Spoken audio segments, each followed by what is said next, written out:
Yeah, I mean, and just adding to some of what the president said, and Garrett, you're absolutely right. I mean, this is a long post. He says about Zelensky, a dictator without elections. Zelensky better move fast or he is not going to have a country left. In the meantime, we are successfully negotiating an end to the war with Russia. Senator Heitkamp, this is, and, you know, Garrett was talking about, this has kind of been on the increase in the last couple of days, but these last 24 hours, it seems as though President Trump is, drawing a line against Zelensky. Well, he's definitely ratcheting up the rhetoric. The question is whether that rhetoric is bluster or whether it's for real. Let's admit it, this relationship has not been good from the very beginning when Zelensky refused to play ball on the Biden investigation. And so, Donald Trump is somewhat on a revenge tour. Let's just all admit that. And so has very little or no respect for someone who has really led his country and been the moral fiber of his country for the last 4 years. I think the real question is, when does Congress engage? When do they step back and say, we're all with Ukraine, you need to step back, we need to be standing with our allies in Europe, and we need to be standing with Ukraine and Western democracy? And I don't think that's going to happen. So let's see how that plays out up on the Hill. Yeah, I mean, Senator, foreign policy is a purview of the executive. And in this case, this is, this conversation that's going on in Riyadh yesterday between the United States, Saudi Arabia and Russia, at which Ukraine wasn't even invited to participate in. And that Zelensky later said he was not going to be going to Riyadh for at least the next month. It just seems as though, Senator, I just don't know what Congress's role could be on this. Well, I mean, you have the power of the purse. And certainly there was broad support for providing assistance and help for Ukraine. And I think that Zelensky understands that that may not be forthcoming given the president's willingness to basically ignore appropriations. And so the question now becomes, what does Europe do? And I think the wake-up call came last week at the Munich conference. We'll see if Europe is willing to stand with Zelensky and Western democracy. And I think Trump cannot negotiate this alone without, if Europe stands up, he can't negotiate it alone without Europe and without Ukraine. Carlos, I mean, no doubt Congress has the power of the purse, but in this case, how do you see this? Well, Jose, I agree with Senator Heitkamp that this could put a strain on the president's relationship with congressional Republicans. There are bipartisan majorities in both houses that support Ukraine.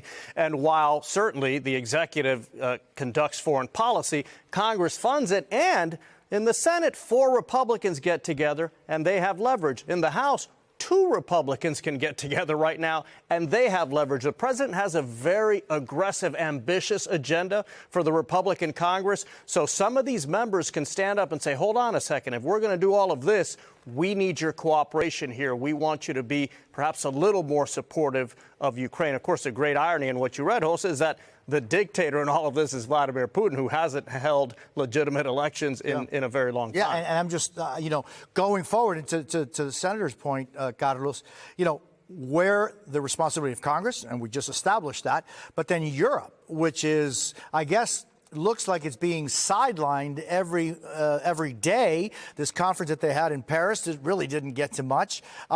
Is there a new axis of influence in the world led by the United States, including Russia and excluding Europe? There's clearly a massive disruption going on, Jose. But again, the role of Congress is important. Right now, there are congressional delegations at NATO in Belgium trying to figure all of this out and sending a bipartisan message to our European allies that at least Congress is still standing with them in this whole conflict. Yeah, I haven't seen him standing on any of this, but, maybe it could happen, maybe not. But, Garrett, let's go back to the whole DOGE issue, if we could. The Washington Post is reporting firings at the Department of Defense are expected to start soon. What other cuts are we expecting going forward?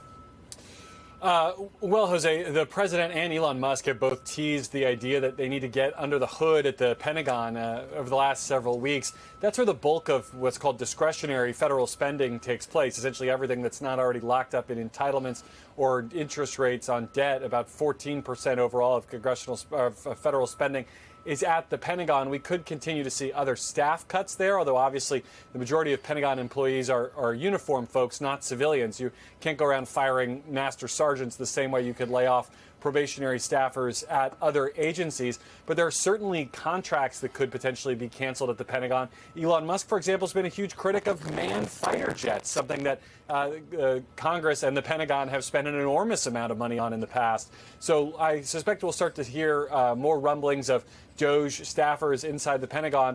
Likewise, we're also hearing from other agencies who are starting to fire and lay off people beyond just these so-called probationary employees. Department of Homeland Security, for example, my colleague Julia Ainsley reported, citing two sources, is going to lay off hundreds of senior-level officials who the Trump administration believes are not in line with their priorities on issues like immigration.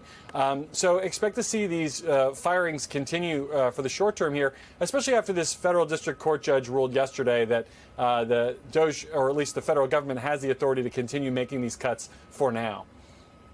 You know, and Senator, as we hear more and more cuts, we're also hearing stories of some federal workers who are being impacted by these cuts. One of them did not want to show his face on camera, but take a listen to some of these comments. I am here in this job because I care about the results. I actually get to work on things that make people's lives better.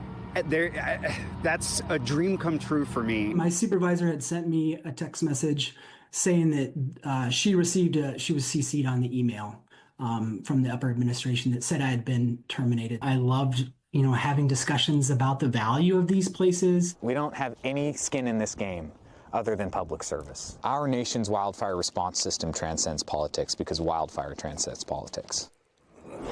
Heidi, all those people we just heard from live outside the Washington, D.C. area. These cuts are having an impact throughout our country. Well, without a doubt, just in my state alone, they're laying off FSA, Farm Service Agency workers right before the spring planting. And, that may not be that popular. And so, what's interesting is they talk about probationary employees, but if you move to another level, you're on probation in that job. So a lot of these employees are very senior. And I will tell you, when I was in the Senate, I served on the committee that dealt with federal workforce.